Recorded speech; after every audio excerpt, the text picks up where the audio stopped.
بسم الله.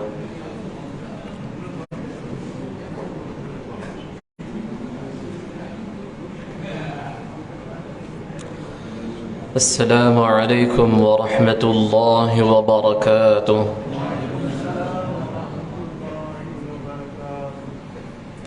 أعوذ بالله من الشيطان الرجيم. بسم الله الرحمن الرحيم. نحمده ونصلي ونسلم على رسوله الكريم، أما بعد. الحمد لله ثم الحمد لله. Bersyukur pada Allah Subhanahu wa taala kerana dengan limpahan dan juga kurniaan dan juga kasih sayang daripada Allah Subhanahu wa taala terhadap diri kita sebagai hamba yang kesemuanya kita akul. Kita adalah hamba yang begitu banyaknya maksiat kepada Allah. Kita adalah hamba yang begitu banyaknya keingkaran demi keingkaran yang kita lakukan pada Allah Subhanahu wa taala. Walaupun kemaksiatan demi kemaksiatan yang kita lakukan, keingkaran demi keingkaran yang kita lakukan, masih lagi kita diizinkan oleh Allah, dipilih oleh Allah, diberikan taufik oleh Allah untuk berada dalam kesibukan beramal dengan amal-amal yang diridai oleh Allah Subhanahu wa taala. Maka selayaknya kondisi atau keadaan hati-hati kita dalam keadaan bersyukur kepada Allah, dan masa yang sama memohonlah kita kepada Allah, merayu kepada Allah, meminta kepada Allah, memperbanyakkan permintaan doa pada Allah supaya moga-moga Allah Subhanahu wa taala sentiasa istiqamahkan kita. Amin ya rabbal alamin.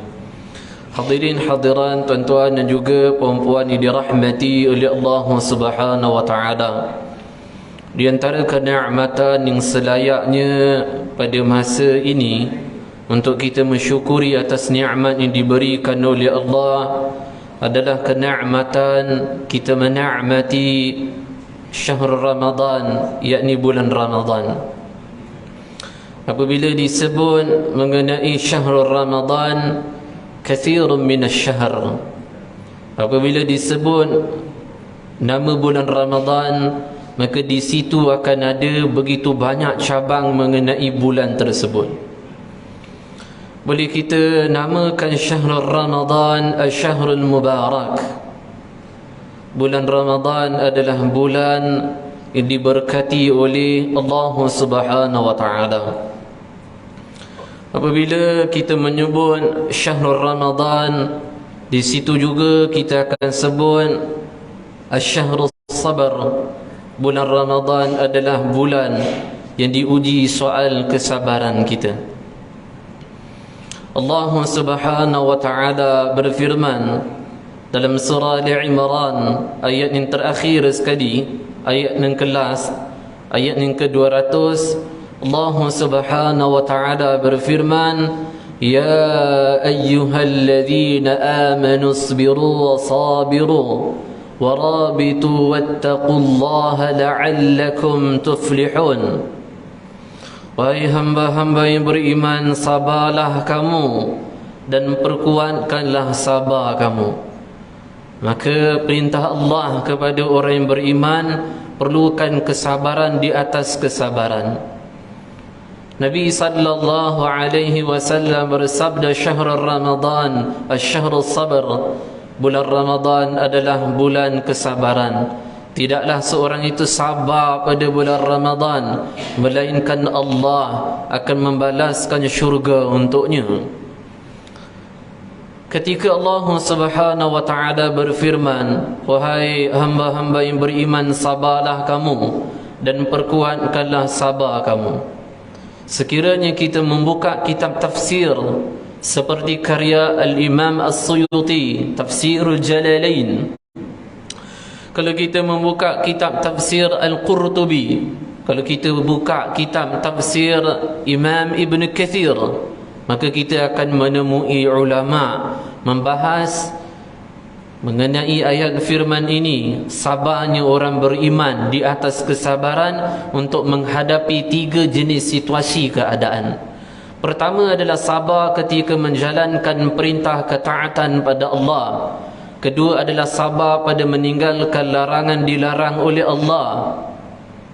Yang ketiga adalah sabar pada musibah yang diberikan oleh Allah. Imam Ibn Rajab Al-Hanbali rahimahullah menyebutkan dalam kitabnya Lataiful Ma'arif, ketiga-tiga jenis kesabaran ini mencakupi bagi satu amalan puasa. Sabar ketika menjalankan perintah ketaatan pada Allah.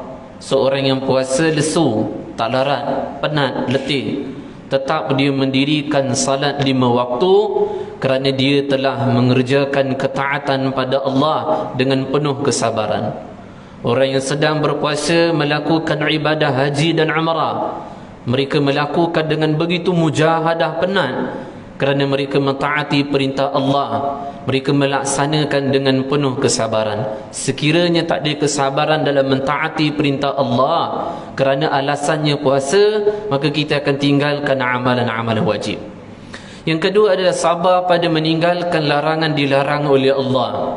Misalnya contoh, seorang yang berpuasa duduk seorang je dalam rumah, tak ada mana-mana pandangan orang, di dalam keadaan haus, boleh je dibuka peti ais, minum air sejuk.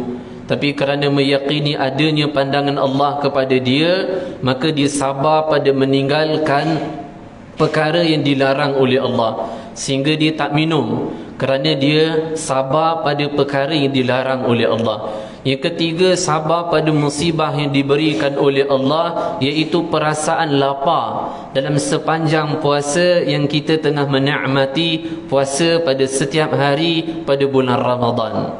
Maka si pelik kalau ada ustaz berikan tips, makan sekian-sekian ini, minum sekian-sekian ini, maka akan kenyang dengan lama. Padahal puasa adalah supaya kita merasakan bagaimana lapar, kerana ganjaran Allah berikan pahala yang besar bagi seorang yang merasakan kelaparan ketika dia dalam keadaan berpuasa, khusus puasa yang wajib pada bulan Ramadan. Bila sebut syahrul Ramadan, bulan Ramadan, di situ juga akan disebutkan mengenai syahrul sadaqah, bulan yang memperbanyakkan sadaqah. Rawahu Tirmidzi fi Sunan, hadis yang diriwayatkan oleh Imam Tirmidzi dalam kitabnya Sunan. Datang seorang sahabat Nabi sallallahu alaihi wasallam, ia bertemu dengan baginda dan ia mengatakan, "Ya Rasulullah sallallahu alaihi wasallam, bilakah waktu yang terbaik untuk saya sedekah?" Nabi sallallahu alaihi wasallam bersabda, "Afdalus sadaqah fi syahr Ramadan." Seafdal-afdalnya kamu sedekah ketika kamu menemui bulan Ramadan. Imam Ibn al-Jawzi rahimahullah dalam kitabnya At-Tadhsirah mengatakan, puasalah olehmu pada bulan Ramadan selama 60 hari lamanya. Kata Imam Ibn al-Jawzi rahimahullah dalam kitabnya At-Tadhsirah, puasalah olehmu pada bulan Ramadan selama 60 hari lamanya. Macam mana? Nabi sallallahu alaihi wasallam bersabda, barang siapa memberikan makan dan minum pada orang yang berpuasa ketika iftar, ketika hendak berbuka, maka Allah akan memberikan ganjaran pahala orang berpuasa itu kepadanya tanpa dikurangkan sedikit. Bererti 30 hari kita puasa, kita peroleh pahala dengan mujahadah amal yang kita lakukan. 30 hari juga kita memperoleh pahala orang lain yang sedang berpuasa dengan cara kita berikan makan minum kepada mereka. So jadilah 60 hari. Tapi wallahu a'lam lah, tahun ni 30 ataupun 29, lain hari kita fikirlah, jangan sibuk fikir lagi dah. Muhammad ibn Wasi' rahimahullah, generasi salaf, Muhammad ibn Wasi' rahimahullah mengatakan, sekiranya telah sampai riwayat kepada kamu seorang pelacur, seorang penzina diampuni oleh Allah kerana dia memberikan minum kepada seekor anjing, bagaimana pula kamu memberikan minum dan makan kepada orang beriman yang sedang berpuasa? Maka itu lebih cepat mendatangkan pengampunan Allah kepada kamu. Juga diriwayatkan oleh Imam Ibn al-Jawzi rahimahullah dalam kitabnya yang lain, Bustanul Wa'idhin wa Riyadus Sami'in. Di akhirat ada seorang hamba di hadapan mizan timbangan amalnya, dan didapati timbangan amalnya di sebelah kiri begitu berat. Maksudnya adalah kathirun minadh-dhunub, begitu banyak tanggungan dosanya. Dalam riwayat tahu sebut apa? Dia punya banyak dosa dia buat tu, dosa dia punya berat kat timbangan di sebelah kiri, seolah-olah atau seperti gunung-gunung yang ada di seluruh dunia diletakkan pada timbangan di sebelah kiri. Itulah banyak dosa yang pernah dilakukan dahulu di dunia. Kemudian dia kata apa? Duhai celakalah diriku. Maksudnya dia putus asa, dia kata habis confirm aku ahli neraka. Kemudian dibawa amalan sadaqah wajhillahi ta'ala, dibawa amalan sadaqah yang dahulu di dunia dia sadaqah ikhlas untuk meraih keridaan Allah. Kemudian pahala amalan sadaqah diletakkan pada piring atau diletakkan pada timbangan amal di sebelah kanan, ternyata jauh lebih berat berbanding seluruh dosa-dosanya. Apa kata Imam Ibn al-Jawzi rahimahullah setelah menyebutkan riwayat ini? Riwayat ini fadilahnya adalah bagi seseorang yang sedekah pada bila-bila waktu, itu pun telah memberatkan timbangan amal di sebelah kanan. Bagaimana pula kamu berada pada bulan seafdal-afdalnya untuk kamu sedekah, maka ia lebih cepat mendatangkan pengampunan Allah kepada kamu dan lebih cepat memberatkan timbangan amal kamu di akhirat kelak nanti. Rawahul Bukhari wal Muslim fi sahihaihima. Hadis yang diriwayatkan oleh Imam Bukhari dan juga Imam Muslim masing-masing dalam kitab sahih mereka.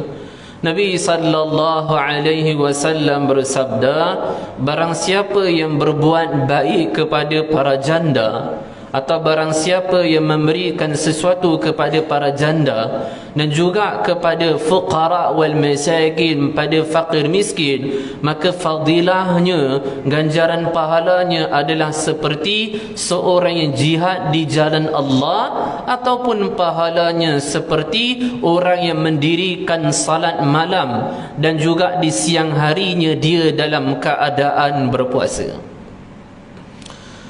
Yang seterusnya, ketika disebut Syahrul Ramadan, di situ kita acap kali dengar Syahrul Qiyam. Bulan Ramadan adalah bulan yang menghidupkan malam dengan ibadat salat. Rawahul Bukhari wal Muslim fi sahihaihima wa rawahul Baihaqi fi fadailul awqat.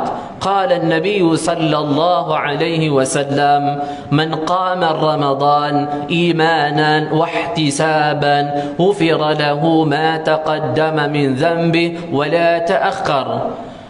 Diriwayatkan oleh Imam Bukhari dan juga Imam Muslim masing-masing dalam kitab sahih mereka. Nabi sallallahu alaihi wasallam bersabda, barang siapa yang salat malam pada bulan Ramadan, dua pandangan di sini. Satu salatul tarawih, salatul tarawih, yang kedua adalah salatul tahajjud. Barang siapa salat tarawih pada bulan Ramadan dan mendirikan salat tahajud pada bulan Ramadan, penuh keimanan, mengharap ganjaran pahala di sisi Allah, maka seluruh dosa-dosa yang lampau akan diampuni oleh Allah. Tambahan riwayat Imam Baihaqi dalam kitabnya Fadailul Awqat wa isnadus sahih, dengan sanadnya sahih, wala ta'akhkhar, meskipun dosa-dosa yang akan mendatang juga, kesemuanya akan diampuni oleh Allah Subhanahu wa taala. Apa lagi? Ketika disebut Syahrul Ramadan, di situ kita akan dengar Asy-Syahrul Maghfirah, iaitu bulan yang Allah Subhanahu wa taala mengampuni para hamba secara besar-besaran. Sehingga dalam riwayat disebutkan ketika Nabi sallallahu alaihi wasallam naik di atas mimbar, baginda menyebutkan amin. Di antaranya adalah disebabkan Jibril alaihissalam telah datang dan berdoakan celakalah bagi seseorang ketika Ramadan telah meninggalkannya sedangkan dia tak dapat pengampunan Allah. Apa maksudnya? Mustahil seorang menikmati bulan Ramadan ketika beredarnya bulan Ramadan dia tak dapat pengampunan Allah. Mustahil. Sebab tu dikatakan syahrul Ramadan, selain kita sebut syahrul sadaqah, kita sebut syahrul sabar, maka di antaranya adalah syahrul maghfirah. Kita sebut syahrul qiyam, di antaranya adalah bulan pengampunan daripada Allah Subhanahu wa taala, dan Allah mengampuni hamba secara besar-besaran. Nabi sallallahu alaihi wasallam bersabda, rawahu al-Bukhari wal Muslim fi sahihihima, qala Nabi sallallahu alaihi wasallam, man sama Ramadan imanan wa ihtisaban ghufira lahu ma taqaddama min dhanbihi wa la ta'akhkhar. Barang siapa yang berpuasa pada bulan Ramadan penuh keimanan, mengharap ganjaran pahala di sisi Allah, maka seluruh dosa yang lampau meskipun akan datang, kesemuanya akan diampuni oleh Allah Subhanahu wa taala. Sidi Syekh Ahmad Az-Zarruq rahimahullah mengatakan, sengaja Allah rahsiakan pada malam, bilakah malam itu adalah malam Lailatul Qadar pada bulan Ramadan, supaya para hamba sentiasa menghidupkan sepanjang malam pada bulan Ramadan dengan ibadat salat. Hadirin hadiran, tuan-tuan dan juga puan-puan yang dirahmati oleh Allah, di antara amal-amal yang kita sebut tadi, di antaranya adalah kesabaran pada bulan Ramadan, memperbanyakkan sedekah pada bulan Ramadan, mendirikan salat malam ketika bulan Ramadan, pengampunan Allah secara besar-besaran. Di antaranya kan kita dengar syahrul Ramadan asy-syahrul Quran. Bulan Ramadan adalah bulan Al-Quran. Amal yang disebutkan tadi seperti sabar, sedekah, salat malam, membaca Al-Quran, ia merupakan di antara ayat yang mana Allah menyebut firman-Nya mengenai puasa pada bulan Ramadan. Allah hujungkan ayat itu dengan berbunyi, la'allakum tattaqun, moga-moga kamu menjadi hamba yang bertakwa. Sebelum kita nak sebut fadailul Quran, kelebihan berkaitan bersangkut paut mengenai Al-Quran, kita sebut dulu apakah penting mustahaknya soal takwa. Sehingga dalam hadis Nabi sallallahu alaihi wasallam bersabda, di antara amal yang Allah akan pelihara azab kubur seseorang dengan dia membaca di antara satu surah daripada surah dalam surah Al-Quran, itu surah Al-Mulk. Al-Imam Al-Hafiz Ibn Asakir rahimahullah meriwayatkan dalam kitabnya Tarikh, diriwayatkan pernah satu ketika Sayyidina Ali bin Abi Talib karamallahu wajhahu wa radhiyallahu ta'ala anhu, Khalifatul Rabi', khalifah yang last, khalifah yang terakhir, khalifah yang keempat. Meskipun ada pandangan ulama ada yang kelima, iaitu Umar bin Abdul Aziz rahimahullah, tapi ulama sepakat empat. Mungkin ada khilaf di kalangan ulama meletakkan Umar bin Abdul Aziz rahimahullah, tapi ulama sepakat empat. Pernah satu ketika Sayyidina Ali tengah berjalan bersama dengan sahabatnya atau berjalan bersama dengan menterinya, kemudian mereka jalan berdekatan dengan kubur. Kemudian Sayyidina Ali berhenti dekat kubur. Kemudian Sayyidina Ali melihat pada kubur dan Sayyidina Ali mengatakan, ya ahlul kubur, wahai ahlul kubur, sesungguhnya kehidupan kamu saat ini adalah kehidupan yang meresahkan. Ya ahlul kubur, wahai ahlul kubur, sesungguhnya kehidupan yang kamu alami saat ini adalah kehidupan yang mengerikan. Ya ahlul kubur, wa ahlul kubur, kehidupan yang kamu alami saat ini adalah kehidupan yang menakutkan.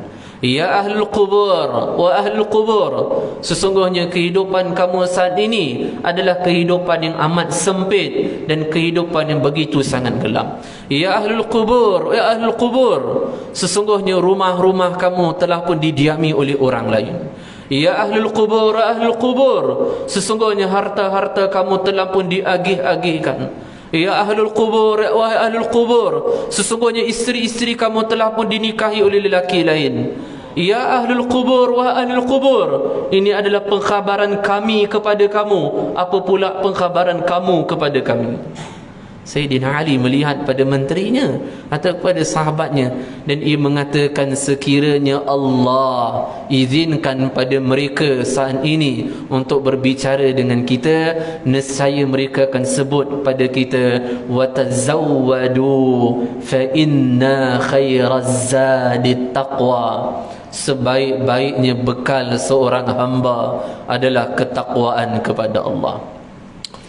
Mengakhiri kuliah subuh, boleh sebut macam tu.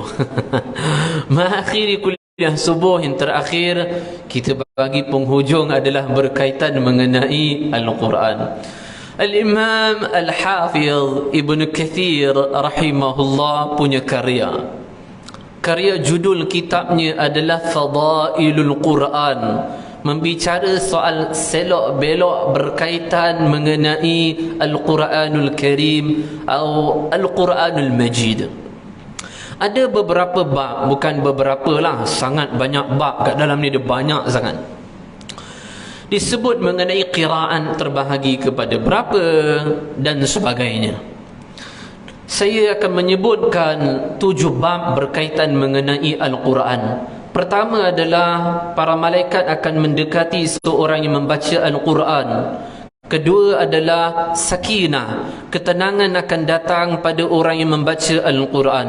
Yang ketiga, di antara adab membaca Al-Quran, membacanya dalam keadaan suara yang merdu. Yang keempat, di antara adab juga perihal membaca Al-Quran adalah membaca dalam keadaan tadabbur wa tartil. Yang kelima adalah membaca Al-Quran dalam keadaan istiqamah. Yang keenam adalah fadilah, kelebihan seorang yang melazimi dengan bacaan Al-Quran. Yang ketujuh adalah di antara syafaat, amal syafaat yang akan diberikan pada seorang di akhirat kelak. Yang pertama adalah soal riwayat berkaitan mengenai para malaikat mendekati seorang hamba yang membaca Al-Quranul Karim. Rawahul Baihaqi wa rawahul Hakim wa rawahul Tirmidzi. Seorang sahabat Nabi sallallahu alaihi wasallam mendatangi baginda dan dia mengatakan, ya Rasulullah sallallahu alaihi wasallam, semalam saya membaca Al-Quran. Ketika saya membaca Al-Quran, saya membaca satu surah. Ketika saya mengakhiri surah tersebut, saya nak habis baca surah tersebut, maka saya dengar bunyi daripada arah belakang saya, seperti satu bangunan yang besar runtuh. Dengarnya macam tu daripada arah belakang saya. Dan saya rasakan binatang tunggangan, atau dalam riwayat tu sebut kuda saya atau binatang tunggangan saya yang saya ikat mungkin terlepas daripada ikatan. Ketika aku menyampaikan sebegini kepada baginda, kemudian baginda Nabi sallallahu alaihi wasallam berkata, wahai sahabatku, bacalah Al-Quran, bacalah Al-Quran. Nabi sebut 2 kali, bacalah Al-Quran, bacalah Al-Quran. Kemudian aku melanjutkan kisahku. Kemudian aku mengatakan, ya Rasulullah sallallahu alaihi wasallam, ternyata saya melihat di belakang saya, ternyata saya melihat ada sejenis lampu ataupun cahaya yang ada di antara langit dan juga bumi, tengah-tengah ada. Saya melihat lampu. Kemudian Nabi sallallahu alaihi wasallam mengatakan, wahai sahabatku, tetaplah engkau membaca Al-Quran. Aku mengatakan, ya Rasulullah sallallahu alaihi wasallam, ketika tu saya tak kuasa, saya tak ada kekuatan untuk melanjutkan bacaan Al-Quran saya. Kemudian Nabi sallallahu alaihi wasallam bersabda, "Wahai sahabatku, sekiranya ketika itu engkau tetap melanjutkan bacaan Al-Quran engkau, nescaya engkau akan melihat pelbagai jenis keajaiban, kerana yang engkau lihat tersebut adalah kerana turunnya para malaikat, kerana Al-Quran yang engkau bacakan." Yang kedua, perihal fadailul Quran. Seorang yang membaca Al-Quran mendatangkan sakinah fil qalb, mendatangkan ketenangan hati di dalam hatinya. Maka carilah ketenangan hidup dengan beramal saleh. Janganlah cari ketenangan hidup dengan harta kekayaan, kerana orang kaya yang saat ini gelisah kehidupannya, tak tenang kehidupannya. Janganlah cari ketenangan hidup dengan memiliki pangkat, kerana kehidupan orang yang memiliki pangkat saat ini adalah kehidupan yang tak tenang. Janganlah cari ketenangan hidup dengan memiliki isteri yang cantik dan sebagainya, kerana orang yang memiliki isteri yang cantik sekarang dia pening kepala dan dia juga tak merasakan ketenangan hidup. Maka carilah kenikmatan hidup dengan amal saleh, di antaranya adalah qiraatul Quran, membaca Al-Quran. Sayyidina Mu'adz bin Jabal radhiyallahu taala anhu, Imam Ibn Abi Ad-Dunya meriwayatkan, ketika Sayyidina Mu'adz hendak menemui ajal kematian, maka ia nangis terisak-isak. Orang tanya, "Ya Mu'adz, tangisan apakah engkau yang tangisi ini ya Mu'adz?" Sayyidina Mu'adz mengatakan, "Tangisan ini adalah akan kutinggalkan kenikmatan dunia. Kerana aku merasakan kenikmatan dunia ketika aku berpuasa di siang hari dalam keadaan panas terik matahari. Aku merasakan kenikmatan dunia ini ketika aku mendirikan salat tahajud dalam keadaan cuaca yang sangat sejuk. Aku merasakan kenikmatan hidup ini ketika aku menghadiri halaqah-halaqah majlis ilmu. Dan kejap lagi akan kutinggal ketiga-tiga jenis kenikmatan dunia ini. Duhai, sungguh sedihnya keadaanku." Sayyidina Mu'adz tak mengatakan tangisan ini adalah kerana dunia yang akan kutinggalkan, kekayaan yang akan kutinggalkan, harta banyak yang akan kutinggalkan, rumah mewah yang akan kutinggalkan, kenderaan mahal yang kutinggalkan. Tak. Moga-moga seperti mana Allah menjadikan kenikmatan hidup mereka dalam amal, moga Allah Ta'ala jadi juga kenikmatan hidup kita dalam amal salih. Amin. Tuan-tuan pada dengar Ustaz ceramah kuliah, para salafus salih mendirikan salat subuh menggunakan wuduk salat isya selama 40 tahun lamanya. Seperti Al-Imam Sulaiman Ad-Darani rahimahullah, seperti Tawus bin Kaysan Al-Yamani rahimahullah, Al-Imam Sayyidina Ata, Imam Ibn Jawzi dalam kitabnya Minhajul Qasidin wa Mufidus Sadiqin selama 20 tahun lamanya yang mendirikan salat subuh menggunakan wuduk salat isya selama 20 tahun lamanya. Tuan-tuan, ada anak kecil dia main PUBG. Tahu PUBG? Dia main game. Dia main lepas isya, dia punya layan main game tu sampai subuh. Bila azan subuh apa dia kata? "Bapa cepat dulu masa berjalan." Kenapa masa cepat berjalan? Kerana dia menikmati apa yang dilaksanakan itu. Sesuatu amal, sesuatu tindak, sesuatu perkara dilakukan dengan penuh penghayatan, dengan penuh kenikmatan. Benda yang kita buat tu kejap je masa berjalan. Satu benda yang kita buat dalam keadaan benda tu seronok, maka kejap je masa tu berjalan.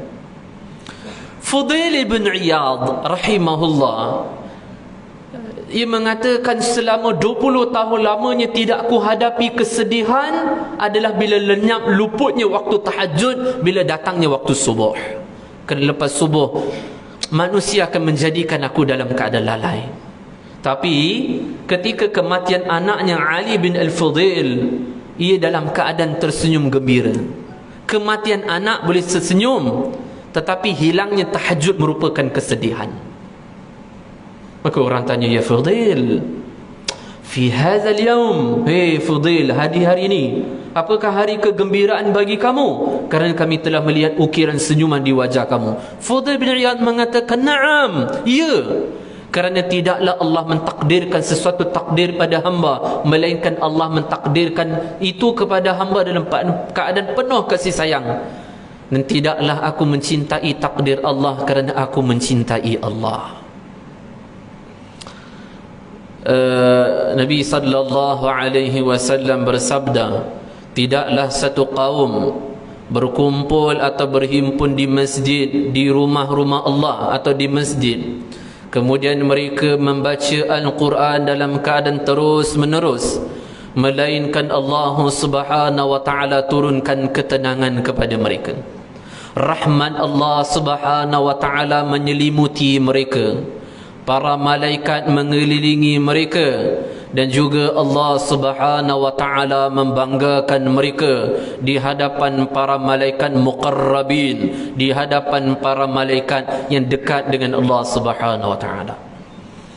Maka boleh kita nisbahkan hadis ini untuk amalan pada bulan Ramadan, tadarrus Al-Quran. Kerana hadis ini kata apa? Tidaklah satu kaum ataupun manusia berkumpul, kaum kan ramai kan, kumpul di dalam masjid atau rumah-rumah Allah, mereka membaca Al-Quran terus menerus, melainkan Allah mengurniakan 4 kebaikan ini kepada mereka, iaitu Allah kurniakan ketenangan kepada mereka, rahmat Allah Ta'ala menyelimuti mereka, para malaikat mengelilingi mereka, dan juga Allah Subhanahu Wa Ta'ala bangga mereka di hadapan para malaikat. Berarti mungkin di penduduk bumi namanya tak harum, tapi di akhirat pada penduduk langit namanya begitu harum kerana Allah bangga dengan hamba sedemikian ini di hadapan para malaikat. Seterusnya, adab Al-Quran, membaca Al-Quran dengan merdu. Nabi rawahu Ahmad fil Musnad, hadis yang diriwayatkan oleh Imam Ahmad dalam kitabnya Musnad. Nabi sallallahu alaihi wasallam bersabda, Allah subhanahu wa ta'ala suka mendengar bacaan Al-Quran seseorang hamba yang mana ia membaca Al-Quran dalam keadaan suaranya merdu dibandingkan seorang penyanyi mendengar nyanyiannya sendiri. So carilah ustaz yang mana bacaan Al-Qurannya sedap, imam tadi ke dan sebagainya lah.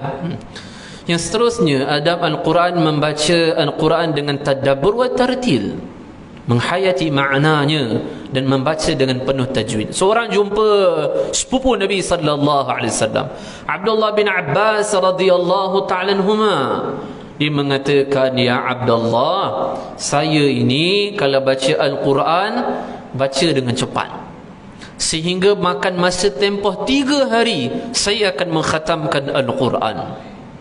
Abdullah bin Abbas radhiyallahu ta'ala anhuma mengatakan, seseorang ketika di malam hari, satu malam dia membaca satu surah daripada Al-Quran, surah Al-Baqarah. Dia membacanya dalam keadaan memahami dan merenung akan maknanya, dan dia membacanya dalam keadaan tartil, perlahan-lahan. Ini lebih saya sukai daripada apa yang engkau ungkapkan. Yang seterusnya, istiqamah. Bulan Ramadan kita baca Al-Quran, jadikan bacaan Al-Quran pada bulan Ramadan titik permulaan kita disibukkan istiqamah baca Al-Quran, meskipun kita tinggalkan bulan Ramadan, atau kita tinggal terlebih awal bulan Ramadan, atau terlebih awal kita tinggalkan Ramadan sebelum Ramadan meninggalkan kita.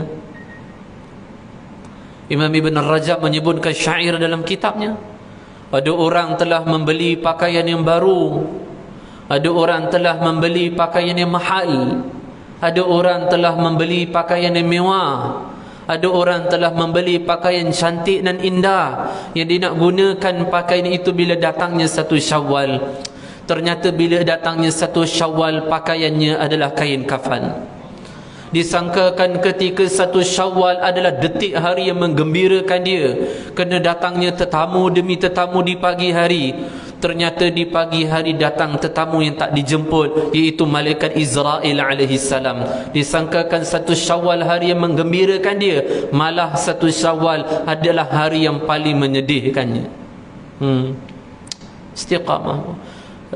seperti mana yang saya sebutkan pada muqaddimah kuliah saya pun, kita hati bersyukur pada Allah dan doa supaya Allah istiqamah. Rawahul Bukhari wal Muslim fi sahihaihima, hadis yang diriwayatkan oleh Imam Bukhari dan Muslim.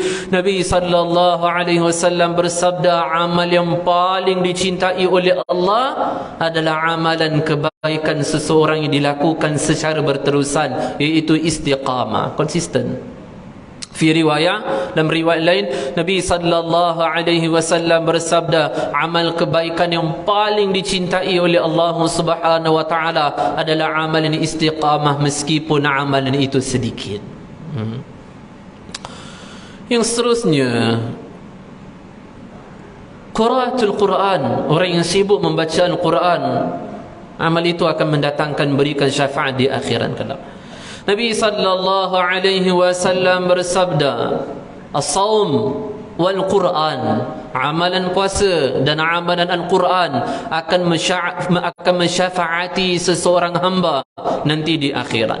Puasa akan mengatakan, ya Allah, saya telah mencegah dia di waktu siang hari daripada makan, minum dan mengikuti keinginan hawa nafsunya. Maka oleh dari itu, ya Allah, terimalah permohonan saya untuk saya mensyafaatinya. Al-Quran juga berkata, ya Allah, saya telah mencegah dia daripada kelalaian kesibukan, dan saya telah mencegah dia daripada tidur malam supaya dia menikmati saya. Maka oleh dari itu, ya Allah, terimalah permohonan saya untuk saya mensyafaatinya. Kemudian Nabi sallallahu alaihi wasallam bersabda, maka kedua-dua amal itu diizinkan oleh Allah untuk mensyafaati ahlinya. Seterusnya, di antara fadilah, kelebihan orang yang menyibukkan diri dengan Al-Quran, Nabi sallallahu alaihi wasallam bersabda, sesungguhnya Allah Subhanahu wa taala berfirman, barang siapa daripada kalangan hamba-Ku yang menyibukkan diri dengan membaca Al-Quran berbanding berdoa kepadaku, maka akan Ku berikan ganjaran pahala kepadanya seperti hamba yang paling banyak yang bersyukur kepadaku. Fi riwayat lain, barang siapa yang memperbanyakkan bacaan Al-Quran sehingga tak ada masa untuk berdoa kepada Allah, maka Allah berikan kepada dia lebih berbanding seorang yang berdoa kepada Allah. Dalam hadis tadi, Nabi sallallahu alaihi wasallam bersabda, keutamaan kalamullah berbanding dengan perkataan selain kalamullah seperti keutamaan Allah berbanding para makhluknya. Hadirin hadirat, tuan-tuan dan juga puan-puan yang dirahmati oleh Allah, moga-moga Allah Subhanahu wa taala berikan kekuatan pada kita untuk memperbanyakkan amal pada bulan Ramadan, dan khususnya moga-moga Allah Subhanahu wa taala menjadikan kita daripada kalangan ahlullah, iaitu orang yang ahli dalam Al-Quran. Begitu juga anak, isteri, cucu dan zuriat-zuriat kita. Moga Allah Subhanahu wa taala menjadikan anak kita dan zuriat-zuriat kita dan kita jugalah daripada para hafizul Quran, para penghafal Al-Quran. Amin ya rabbal alamin. Moga Allah Subhanahu wa taala juga menerima amalan kita, amalan puasa kita, dan selain daripada amal-amal kebaikan yang kita lakukan, dan moga-moga Allah Subhanahu wa taala matikan kita dalam keadaan husnul khatimah. Juga moga-moga Allah SWT permudahkan urusan dunia dan akhirat kita. Hadirin hadiran, tuan-tuan dan juga puan-puan yang dirahmati oleh Allah, Al-Imam Al-Hafiz Abu Na'im, mengakhiri kuliah, Al-Imam Al-Hafiz Abu Na'im meriwayatkan dalam kitabnya Hilyatul Awliya, Sayyidina Luqmanul Hakim berkata pada anaknya, ya bunayya, wahai anakku tercinta, memperbanyakkanlah olehmu menyebut Allahumma ghafirli, Allahumma ghafirli, ya Allah ampuni saya, ya Allah ampuni saya. Kerana Allah memiliki waktu yang khusus, Allah mengampunkan para hamba dan memustajabkan doa para hamba. Sekiranya kena pada waktu tersebut, maka Allah akan mengampuni dosa kamu. So kalau bulan Ramadan, 3 lah waktu sahur, sepanjang dalam keadaan berpuasa dan dalam keadaan iftar. Hadirin hadiran, tuan-tuan puan-puan, sebelum saya mengakhiri kuliah, saya minta maaf sekiranya pembahasan ilmiah saya tadi kurang memuaskan pada hati tuan-tuan puan-puan, menambahkan mengantuk tuan-tuan puan-puan. Saya minta maaf sangat-sangat. Saya tak reti nak buat lawak. Saya tak reti nak lawak-lawak. Inilah kuliah saya kan. Apa yang ala kadar yang boleh ingat, itu je lah saya boleh jelaskan. Mungkin tuan-tuan tak dengar syarah yang banyak, tapi apa yang ada dalam kitab, itu je lah yang boleh saya kongsikan kepada tuan-tuan puan-puan. Kalau nak kata nak goreng-goreng tu, sorry lah, tak reti. Kita mesti kena amanah dengan ilmu kan. Mana boleh goreng-goreng macam tu. Hadirin hadirat, tuan-tuan dan juga puan-puan yang dirahmati oleh Allah, kalau ada anak muda mungkinlah boleh buat lawak sikit ke apa. Saya tengok anak muda ni beberapa orang je, yang banyak petua je duk ada kan. Maka lebih sesuai membahas sedemikian inilah. Walaupun usia saya 28, betul, 28 umur kan Ahmad Zakir. Sama saya dengan sahabat saya ni sama. Tapi kita kena pandai main jemaah tu macam mana lah kan. Tapi hatta kalau anak muda duduk pun saya tetap sampaikan sama juga. Hadirin hadirat, tuan-tuan puan-puan, datang saya ke sini tak adalah jauh mana pun, kerana subuh kan, lebih kurang 21 minit je. Tapi saya ada pengharapan yang sangat besar daripada kalangan jemaah muslimin muslimat. Saya harap sumbangan bantuan berupa doa daripada kalangan jemaah muslimin muslimat untuk saya. Doa untuk saya, doa untuk isteri saya, dan tolong doakan untuk anak saya. Yang seterusnya, apa yang kita muzakarah tadi, moga Allah berikan kekuatan untuk kita amal, dan kita sampaikan kepada orang yang tak hadir majlis bersama dengan kita. Yang seterusnya, moga-moga ada rezeki jodoh pertemuan. Nanti kita jumpa lagi di antara seorang hamba akan berada pada naungan di akhirat yang tidak diharap naungan melainkan naungan arasy Allah, adalah bertemu dan berpisah kerana Allah Subhanahu wa taala. Wallahu taala a'lam bissawab. Yang baik itu datang daripada Allah, salah silap kelemahan kekurangan datang daripada diri saya sendiri. Hakikatnya qadrihi khairi syarri min Allah taala. Hakikatnya segala sesuatu yang baik dan juga buruk, kullu min indillah, kesemuanya hakikat datang daripada Allah Subhanahu wa taala. Wallahu taala a'lam bis-shawab wa ilaihil ma'ab. Ala hadhihi al-Fatihah.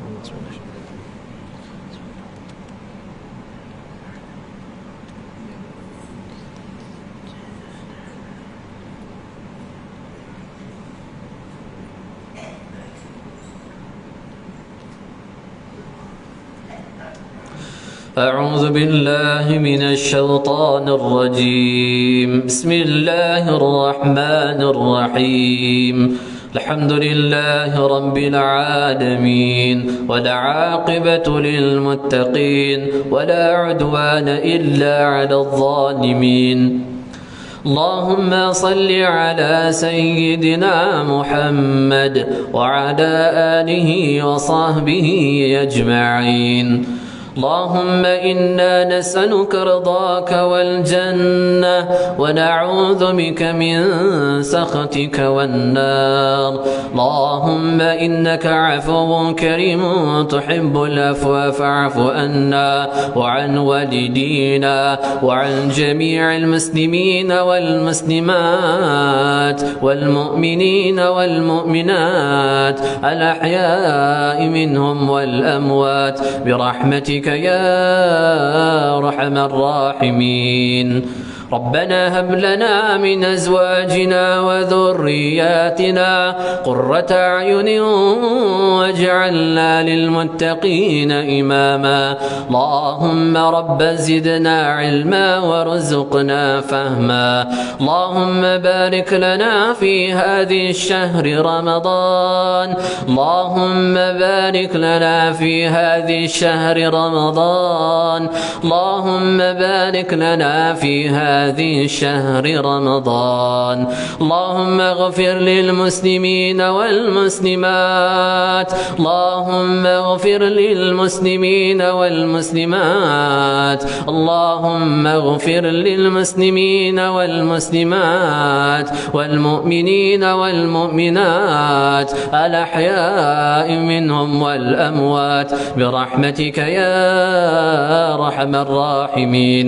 اللهم أعز الإسلام والمسلمين اللهم أعز الإسلام والمسلمين اللهم أعز الإسلام والمسلمين وأذل الشرك والمشركين ودمر أعداءك أعداء الدين وانصرنا على القوم الكافرين اللهم انصر الإسلام والمسلمين اللهم انصر الإسلام والمسلمين اللهم انصر الإسلام والمسلمين اللهم انصر الإسلام والمسلمين في فلسطين اللهم انصر الإسلام والمسلمين في فلسطين اللهم انصر الإسلام والمسلمين في فلسطين اللهم انصر الإسلام والمسلمين في كل مكان وكل زمان